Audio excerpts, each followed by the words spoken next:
Hey guys, welcome back to my channel. My name is Lex and I would greatly appreciate it if you want to support me or support the channel if you would consider liking, sharing, commenting, and subscribing. It helps to get the videos out there and it inspires me to keep creating. I am so grateful to be back. First off, thank you to anyone that sent me a birthday wish either on Instagram or on here. I really appreciate it. I read them all and I definitely tried to respond. But if I happen to miss yours, I promise I saw it. I just had a really busy weekend. Also, I put a post out on my community tab of the shows that you guys can expect for probably the whole month of May, or at least the next 2 to 3 weeks. So you can check that out to see what is to come on the channel. I'm really trying to just expand the channel and the types of content. I definitely want to have more reaction content, just kind of watch along stuff that's not as scripted. I don't want to say these reviews are scripted because they're not scripted, but I'm obviously in my setup and I write down notes and things like that. So I definitely want to have a little bit more casual content. So yeah, anyways, you can go ahead and check out also the types of shows that I'm doing. I'm obviously still going to do reality shows. I'm still going to do a lot of love shows, but I want to expand a little bit here. So check out the community tab to see what is coming. Obviously, we are getting close to summer, so Love Island, you guys know I do Big Brother and I recap the live feed, so that takes up a lot of the summer. And we have a lot of Love Island coming up between Love Island Games, the regular Love Island, UK Love Island, or UK is regular, so I should say Love Island US. Anyways, I am rambling on. A lot of content is coming to the channel, so please stick around. Make sure you have the bell on. Make sure you are subscribed. And last but not least, I do have a channel membership for just $1 a month. If you want to go that extra mile to support me, support the channel, support the content, that would be amazing. It is not an obligation though. This is just simply if you would like to. And I want to give a big thank you to my members because I love y'all. Sorry, I'm like dropping all my stuff here. And I want to give a big thank you to my members because I love y'all. So anyways, let's jump in. We are going to talk about The Never Ever Mets Season 2, Episode 4. And this week, baby, all of the couples, every single one of these couples was on something this week, except for Cinco and Jay. I think everybody else done irritated me and everybody else needs to come to talk to me after class because, baby, every single one of y'all are a mess. Let's jump into it. So we open up this episode with all of the men, Jared, Cinco, Chris, Brandon. They are all having this conversation about how they discussed last week that they all do not want their women. Back to the crib. Last night, I presented the group with a game, and I said if we were to leave tomorrow. Remember, I believe 5 out of like the 7 men in here do not like the women they're with. And I'm like, why are we here? I understand we have no show if they all just bounce, but the sheer fact that you guys have met these people and within 2 days, you are like, I don't think this is for me. That is crazy work to me. So anyway, they're sort of discussing all of this different stuff, how if their women knew they would be in the doghouse and how they realize that they have love for the women, but they might just not want to be with them immediately. Jared in particular, he really reveals that he put that F no on the paper, but it was only because he is worried about the 6 kids. Let's be so for real. Jared is checked out. He is not feeling it. I think Jared knows that he can't come too hard because he also has a newborn, but Jared is definitely not feeling like Charli is girlfriend or wifey material. It is very clear that he has made up his mind, that he is disgusted. And now he's just reduced her down to somebody that he wants to F. And I don't like that. I really don't like that. Yes, Charli was playing the game. Yes, Charli was. So now he's just reduced Charli down to someone that he wants to F. And I feel like that is just disgusting. And we see that progression over this episode. I really don't like it. If you don't like her, just tell the truth. Just be honest that it's not going to work. And I think it's a respectable answer. I think anybody would be nervous about the potential of their partner having 6 kids, or the fact that, let's say, y'all having 6 kids in the house together. So I don't think it's crazy. Now, Brandon does say he feels bad about his no. Remember, Kiki did address it with him. He does want to talk to Kiki, but right now he's still feeling some type of way about the drinking. So Tatiana, meanwhile, is in the kitchen talking with Jay, and Tatiana's thing is that Clay claimed that prior to the show, he was going to be a vegan. However, here on the show, he's been sneaking meat. Because yesterday I seen him scarfing down some beef taquitos and then tried to lie to me about it. You eating them taquitos? I seen your job. And then they show back the tape. They roll the tape and they show Clay eating taquitos. They show him eating ham sandwiches. This man is literally walking around this house sneaking in some meat. So Tatiana is now like, okay, if this is what Clay is doing here and now, what is he doing behind the scenes? Tatiana reiterates that she never told Clay that he had to be a vegan. This was something that he on his own said. So it's really getting her mind rolling about what else he's lying about. And I will say this, it's kind of kooky. Like, this sounds kind of crazy, but she's not wrong, because remember, this man is hiding a newborn baby.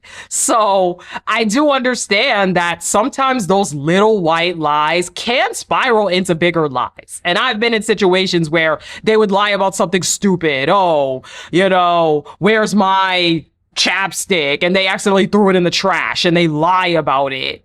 And then it did spiral into bigger things. So I can get where Tatiana's coming from. And in this case, it does kind of show that Clay has this pattern of lying. Meanwhile, Charli and Jared also have a conversation. We talked about we had our secrets, but bro, me and Charli are in so deep, y'all have no idea. I can't even, like, sometimes I feel like I can't even find the words to explain, like. And Charli's talking about how she doesn't really feel like herself. You could definitely tell that Charli feels like something is a little bit off. On top of the fact that, girl, you have a newborn baby. And I actually heard in another podcast that apparently Charli said somewhere or clarified somewhere that the baby was in a house nearby, because I had a lot of questions about the fact that she was breastfeeding. I was like, so where's the milk going? So apparently the baby is nearby in some other house, and either the milk is being delivered or she's seeing the baby. I don't know what's going on.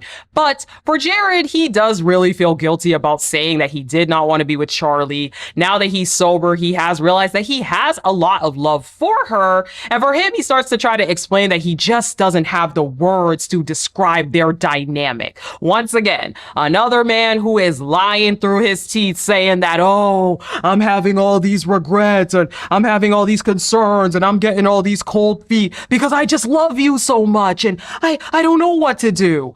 Come on, give me a break, Jared. Give me a break. If you're not feeling this woman, just say it. Just be honest. Just be upfront. So as they're having this conversation where he's kind of clarifying his feelings and talking about how strongly he feels, he brings up the intimacy suite. And remember, Jared says if he just keeps being a gentleman, he'll finally get to crack. And I'm disgusted. I don't know.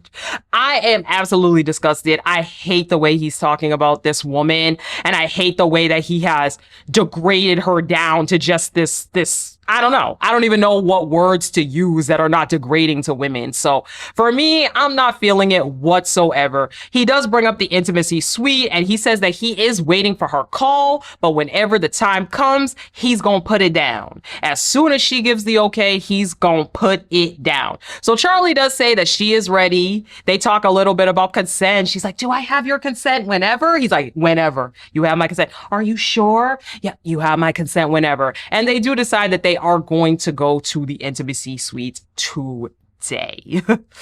Ooh, child. So Kiki and Brandon, they finally have a talk. Now, We didn't talk. We didn't talk. Bro. We talking over each other. Bro. You talking to other people. You left me to cook alone for 14 people. Been doing dinner while I was. On vacation. Look, It's don't not need, vacation. like I said, I don't need you to This is monitor not every little drink that I have. vacation. All right, Brandon. This is to see if we're going to work. Brandon, he starts to explain that the reason that he was feeling so upset is because he was just trying to cook this one day and all Kiki wanted was some liquor. Now, Kiki is quite defensive about this whole thing. She tries to describe how she drinks the same amount as everybody else. She's not drinking more than, and I'm like, Kiki, now. Let's relax. So for Kiki, she does describe in the confessional how she feels that Brandon is way more controlling in person. And for her, it starts out with the drinking, but it could slowly progress to other things. She basically talks about how Brandon's not her father. And I agree with her there. Now, they start to talk over each other once again. And Brandon then storms out saying that he is done with this conversation. They really cannot stand each other. And as I said last week, I'm gonna be honest with you. I respect Brandon's feelings regarding the drinking. I think we live in a society where excessive drinking is highly normalized. And again, I say this as someone who likes a fruity cocktail. I say this as somebody who's gone out and had some drinks, had some shots some nights, drank a considerable amount. So I'm not saying this from the perspective that I don't believe a woman should be drinking or I don't believe, that's okay. But I do think that there is a certain kind of attitude that I think people have towards people who don't want excessive drinkers. And I think it's typically people who excessively drink. I'm just going to keep it real with you. I think it's people who excessively drink that get very, very upset that there are people that do not like that.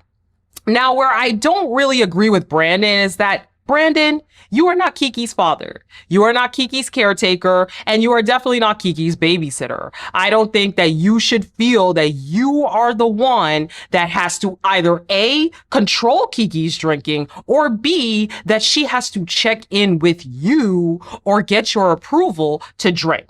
That's where Brandon loses me. At the end of the day, if you feel that her drinking is too excessive, you bring up the topic, she's defensive, at that point, you make the choice and you make the decision of whether or not that person wants to stop. There have been people in my life that have all types of addictions, all types of dependencies. And when I tell you, there was never a point where another person got them to stop.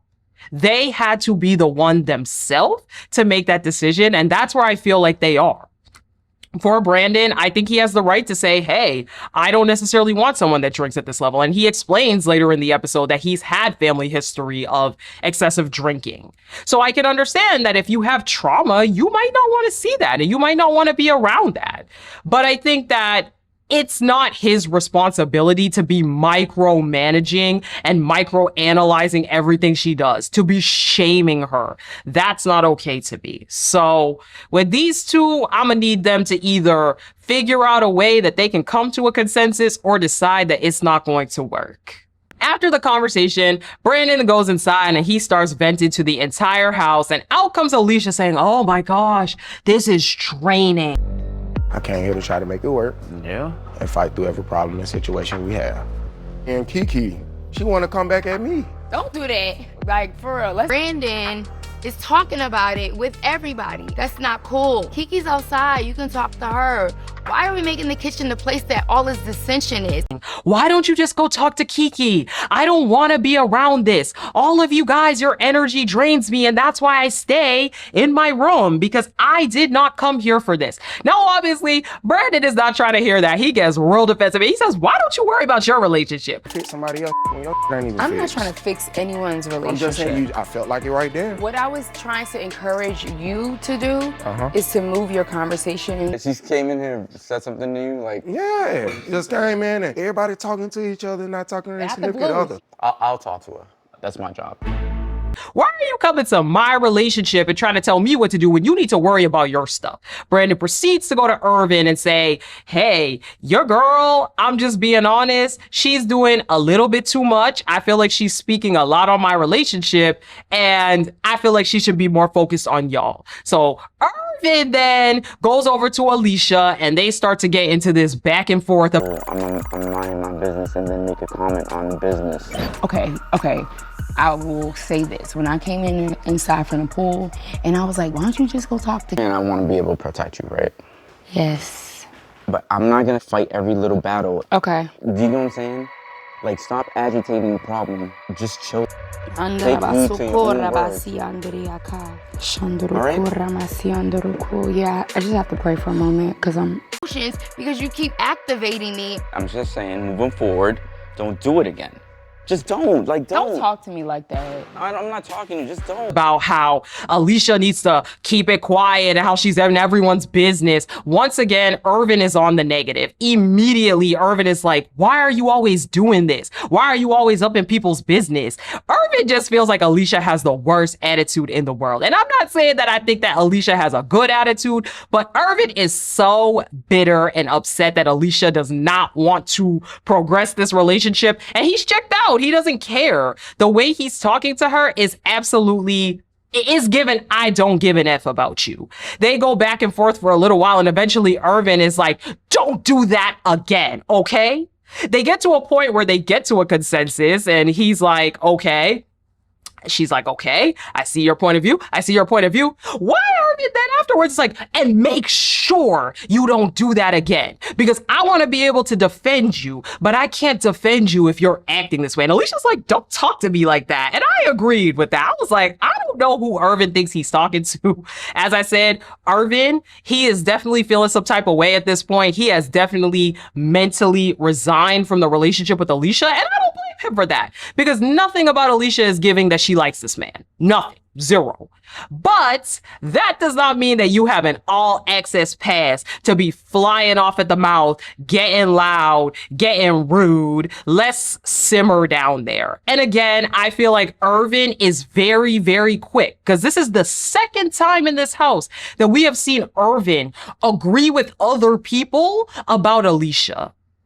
Because remember, when Ty and Brittany were cooking dinner and Alicia went into the kitchen, again, I feel pretty rudely, went into the kitchen saying, hey, you know, can you make some use vegan butter? Can you not drown it in oil? When she was being kind of rude. The first thing Irvin said is, oh, I know she's the perpetrator. I know it was her, because that's how she gets. And again, in this situation, we saw Irvin say, I know that Alicia's attitude can be a lot. I know that Alicia can be up in other people's business. So again, Irvin, you are another one where I feel like if you do not like this woman, you do not like the personality she has demonstrated, be upfront rather than sitting here and making yourself the bad guy. Because that's the thing. At a certain point, you become the villain if you continue to act this way out of resentment. Let's keep it real now. So Kiki and Brandon, they finally have this meeting with the therapist. Brandon opens up by talking about how he has a lot of trauma surrounding excessive drinking, surrounding alcohol, because in his parents' marriage, his mom and his stepdad, they ended up getting divorced due to his stepdad always excessively drinking. So he's very, very worried about whether she can take care of herself or not. Now for Kiki, I think rightfully so, says, I'm not your stepfather. You know, I'm not your stepdad. I think it is a two-sided thing, because obviously Brandon does not really know her. First impressions matter. And even us watching the TV, we have seen Kiki excessively drink at least 3 times on this show. And we are on episode 4. So I get where it's happening, but I think also at the same time, when you have experienced trauma, you cannot automatically project every single behavior as a mirror or as the same thing that you went through. And this is something I had to learn in therapy. I had to learn to give people a chance. I couldn't automatically write somebody off because they did something similar to somebody who traumatized me. So now Kiki, she feels that she does not excessively drink. She explains that she is a social drinker, and the therapist does ask her how much she actually drinks. She says 3 to 4 drinks plus 2 shots. So the therapist is like around 7 drinks a night. She's like, you do know that binge drinking is considered 4 drinks, right? And I don't know why, but I didn't really like this. And I get it. I do think Kiki is an excessive drinker. But I just didn't really like, there was just something about it that felt kind of icky. I think there's also something to be said for the fact that sometimes we tend to look at certain people and we project unhealthiness on them because of their outward appearance. So at least for me, I just wasn't 100% feeling it. And I say this as somebody who does think that Kiki is an excessive drinker. Point blank, period. I just didn't really like the route that this therapy appointment was taken. So then the therapist asked Brandon, okay, so what is your limit of drinks for the night? Now, Brandon says that he has a 3-drink limit, but Kiki says like, okay, I mean, I drink around that amount. And I think this is important to note because Brandon has a 3-drink limit. This is something we have to understand, that the limits that you impose on yourself are not necessarily the limits that other people are going to follow. If I say, hey, I'm going to go out with my girlfriends and I'm going to have 2 drinks, that does not mean that I expect them to have 2 drinks, right? At the end of the day, everybody has their own limits. And I think sometimes when we have these limits or we have these lifestyles. I don't know if you're a vegan, you can't expect that everyone around you is going to be a vegan. So I think that that is interesting to note that Brandon has this limit for himself and he thinks that Kiki is automatically going to bend to that limit. And I don't necessarily think that that has to be the case. So the therapist does ask Kiki, what is this? Why do you think that you excessively drink at this point? And Kiki does open up about how she lost her mother. So for her, drinking is something that takes a bit of the edge off, a bit of the pain off. And she does get very, very vulnerable about that. Now, the therapist does point out, which I like, that Brandon can be over controlling due to his anxiety over his trauma. And that is another huge piece of the puzzle, which again, for me as a person, I had to learn to get over this.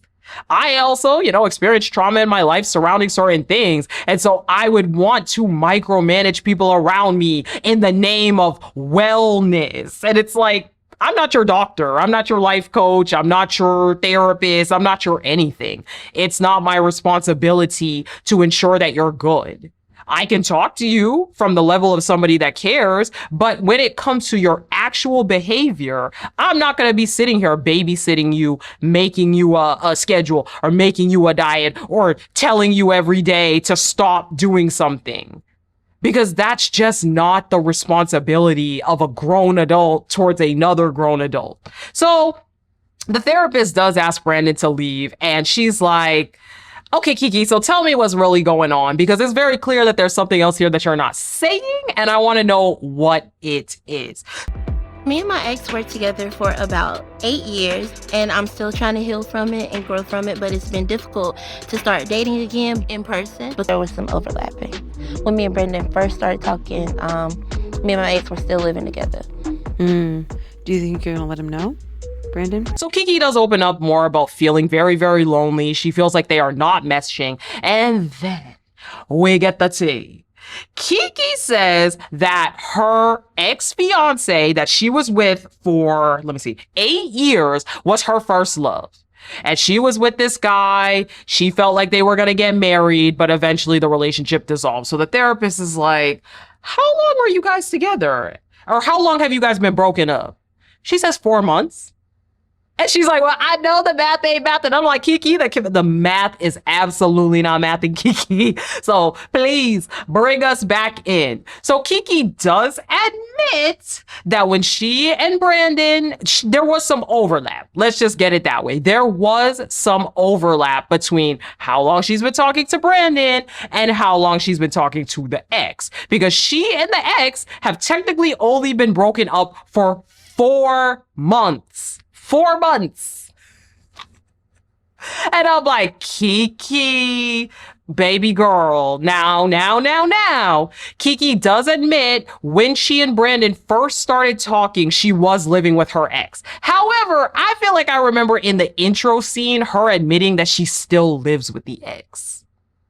So once again, another person who is hiding a massive secret, another person who's not telling the truth. And Kiki girl, you gotta tell the truth.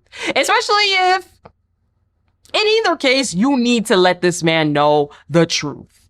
I think Kiki, just like I'm giving smoke to Clavassier about the fact that he's not telling Tatiana until he feels like he has her roped in, I think Kiki is doing something very similar with Brandon. So I'm going to need you to tell him what's going on. So we go to our sponsored by Topgolf outing. They take the whole cast to Topgolf, and very, very interesting outing. You want another shot? I'm with it. I'm with it tonight. Come on, let's go. I feel like Brandon is being actually nice. Like, Another shot. Authentic self. I am dealing with your emotional dysregulation every day. I never know what I'm gonna get every day from you emotionally. Busy because he focuses on other things. Oh, yeah! Starting to get the hang of it, Jay. Improvement. All right. Good. Who's talking about No, because I just hate when people be lying and they just want to. Baby, I don't gotta lie to you. But you did. Then you look Okay. in my face and say, "Oh, babe, you seen everything I ate," knowing that you was. In the car, Jared and what is her name? Charli, they're talking. Jared whispering some, I hope I get to get my little victory dance tonight. I don't like it. I really don't like it. I really do not like Jared whatsoever. The fact that this man openly admitted on camera that he has resigned to just wanting to F Charli is just not it for me. I feel disgusted. Now, Tatiana is still annoyed at Clay because he's a fake vegan. This man is sneaking meat behind the scenes, and she is absolutely irritated. So again, she is wondering what else he is lying about. Oh, just wait, girl. You'll find out about the newborn eventually, or will you? I don't even know. Now, Kiki and Brandon, they actually are having a pretty good night, and they even go on to take shots together. I did think it was a very weird dynamic because Brandon's like, you can take another shot. Go ahead. Kiki's like, are you sure? He's like, yeah, we drink it together. We gonna drink together. She's like, are you sure you're sure? And again, I don't know about you, but I would not want to be in a relationship like this where I feel like I need to ask permission. I also don't know why Brandon felt that he was entitled to tell Kiki that she could take another shot. Again, did not like that. And I feel like if that's the dynamic you need to have with your partner, maybe it's not healthy and you guys need to just mutually break it off. Now, Jay and Cinco, we don't really see them much. We see them one time during the episode, and Cinco basically says, I am staying out the mix. The one couple that I, in the beginning, honestly thought did not have that much physical attraction, they are the one couple that is doing great. They are out of the mix. You don't see them in any drama. And you know what? Absolutely fantastic and good for them. Now, we get this really weird scene between Alicia and Irvin where Alicia starts dancing. She's like, eh. And Irvin doesn't say anything. And then Alicia looks at him and I was like, is this just edited weird or something? Because Alicia looks at him and she's like, what? And he's like, I didn't say nothing. He just eating his food. He don't even want to look at her. As I said, Irvin is done. He is checked out. But he's just eating his food. And she's like, what? I can't dance? And he's like, I didn't say anything. She's like, I can't even dance. I can't even smile. And then she goes over to the other girls and tells her she's upset. And she's telling the other girls, he doesn't even let me smile. I can't even smile around him. Like, why can't I do anything? I do not know if I missed the part of this scene or what happened, but these two just are not on the same page. Whatsoever. The nonverbal communication between them, atrocious. The verbal communication between them, atrocious. The physical connection between them is atrocious. These two just have absolutely no synchronicity, no chemistry, no banter. So I don't know what is going on there, but at this point, as I said, these two should just absolutely call it quits because I don't even know what we are working towards. But I don't know, Alicia, it was given a little bit cuckoo because I'm like, girl, when did he say you couldn't dance? Like, don't get me wrong. I feel like he was kind of given a look and he was just very somber, like very angry. This man does not even want to look at her anymore. And I'm like, okay. And we also have Brittany and Ty. Brittany starts to realize that Ty, he's showing off. He got the golf club. He's swinging it everywhere. He's making the people laugh. And Brittany starts to realize that Ty is real. He's really feeding for attention from the group. He wants to be laughed at, but he doesn't really cater to her. And you know what? It might seem like Brittany's being nitpicky, but I have been in a situation like that with a very showboaty type of guy who he loved when everybody would ogle at him and laugh at him and thought he was hilarious and thought he was amazing. But when it came to me, he would definitely neglect me. So I can understand where Brittany's coming from. I've always got kind of a weird personality from Ty anyways. We've seen Ty get angry and get quite a bit loud with people out of nowhere. And I feel like because Ty has been right in a lot of the things he said, or he's had a point, it's kind of flown by the wayside, but it has definitely still stuck out to me with Alicia and the cooking. There's been other times we've seen Ty be very loud during activities. He makes a lot of sexual related jokes, and I could definitely see how you would feel some type of way if that's your partner, but when it's just the one-on-one, you're not getting that same thing.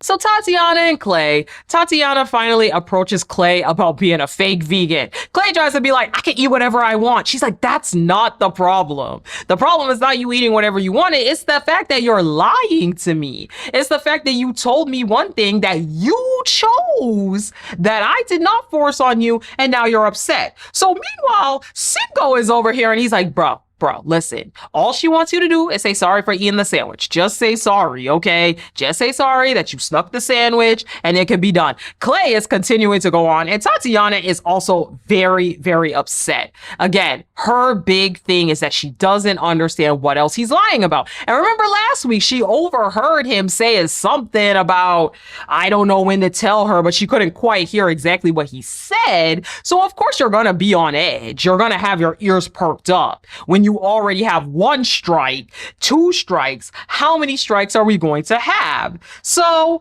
Clay starts to pick at her. He's like, do you have to talk with your hands like that? And look, I felt a little salty because I talk with my hands. Y'all see me on these videos, I talk with my hands. So I was like, hey, not too much on us that talk with our hands. But they continue to go back and forth. They are clearly very, very tense.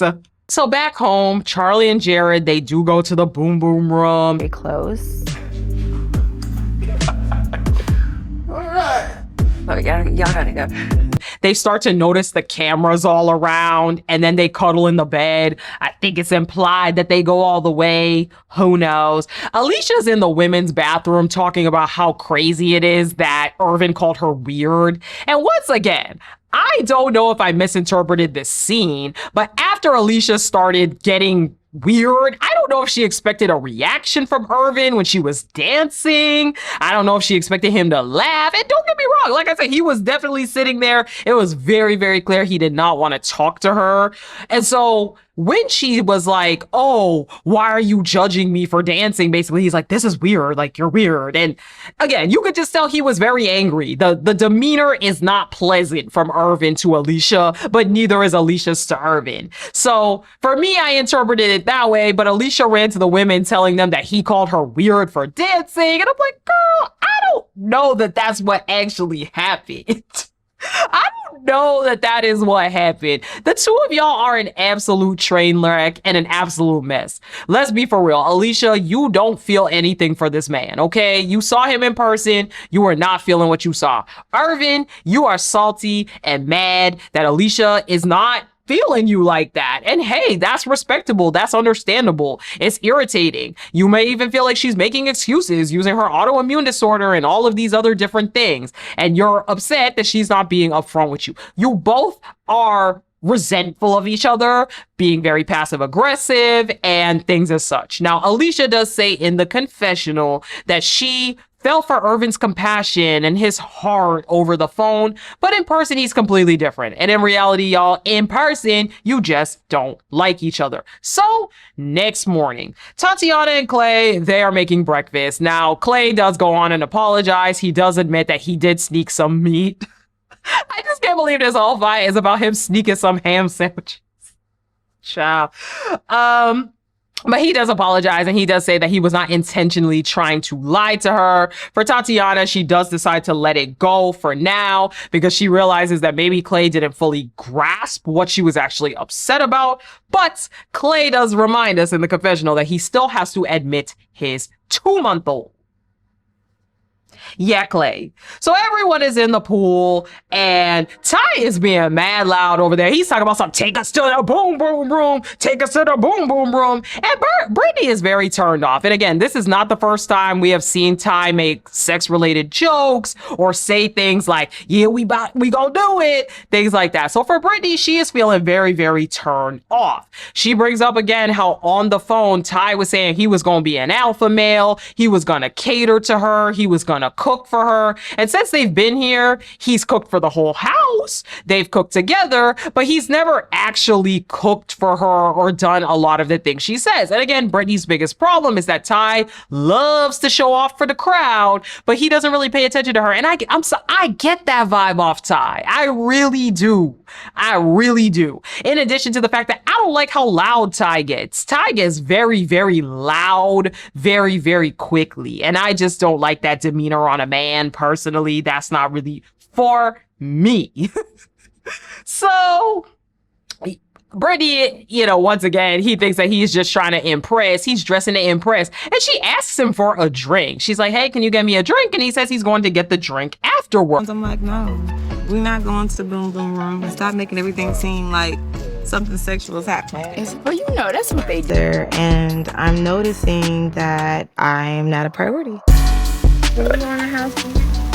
Hey, I'm gonna do the drinks after I come back with the one who started this. Oh, I'm cooking for everybody, and here you are in the pool, you telling me about bringing a drink. I'm supposed to put everything down. He's like, I'm cooking right now. He starts to get upset. I'm cooking for everyone right now. You expect me to do everything? And I'm like, ooh, child. And of course, Brittany could have just gotten up and got the drink herself, but it was just the reaction for me. So Ty goes on over to the guys and says, oh, girl doing this. Oh, girl is always asking for something while I'm cooking. I'm here cooking for everybody, and oh, girl expects me to do everything. I can never do everything right. Brittany's like, I can hear you. He's like, I don't care. And they start to go back and forth about how he's not a gentleman. He doesn't do this. And I'm like, baby, this ain't it for me. Ty screams red flags. I agree with Brittany. I really do, because I have really gotten that vibe off of Ty as well. Ty seems like he has a temper. Ty seems very showboaty and performative. And he seems like he's very, very nice on the surface, but then deep down inside, he gets very resentful. So I'm not sure about that. But Ty does say that he feels slighted and underappreciated for everything that he does. So we're going to have to continue to see how that goes. Anyways, my camera's about to die, so let's speed run the end of it. If you made it to this point of the video, that means you liked the video. So I would greatly appreciate it if you would consider supporting the channel by liking, sharing, commenting, and subscribing. It helps to get the videos out there, and it inspires me to keep creating. If you haven't seen the other recaps for the Never Ever Mets, go back to my profile, watch them. And last but not least, if you want to support the channel a little bit more, consider joining the channel membership. Thank you guys so much for watching, and I'll talk to you guys in the next one. Bye!